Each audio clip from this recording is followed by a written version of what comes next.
Country specializes in vilifying black and brown folks. Let's just be clear.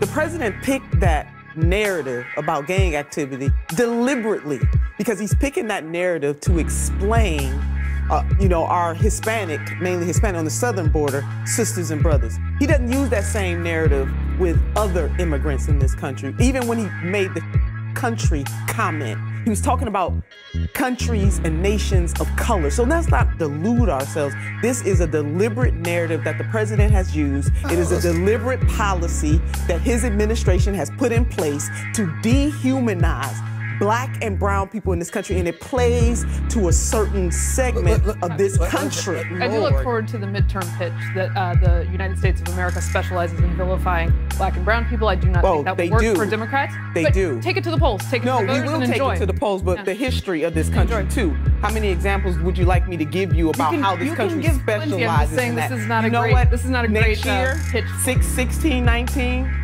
Next year, 1919, it'll be 400 years since the first Africans were brought to this continent as slaves. So it's not a pitch, it's a reality in this country. And the fact that you're taking such a cavalier attitude about the suffering of black and brown people in this country is appalling.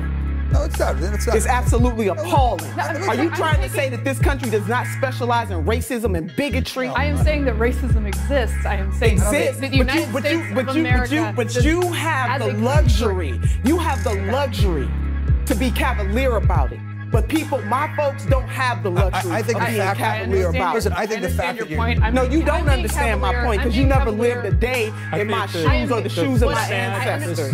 This is not a political pitch, this is reality. The United States of America is the freest country on the face of the earth and gives the with all most kinds of opportunity. oppression. I know that, but gives the most opportunity possible to brand us as you're talking about this through a political lens. I'm talking about this through a life lens. I'm not saying that Republicans have a monopoly on racism and bigotry. What I'm saying is that we have become numb to some of the very real challenges in this country that are being exacerbated by this president. But he didn't invent racism and discrimination. I'll be the first one to say that. But to have people who are not black and brown to be cavalier around this panel, I am highly offended. I am just highly offended by this. All I'm asking is that we don't make it only that. The United States of America is not only that, but that is part of it. That was all I was saying. Did this country enslave Africans? Did this country take away the land of the Native Americans? Did this country have Jim Crow and black codes?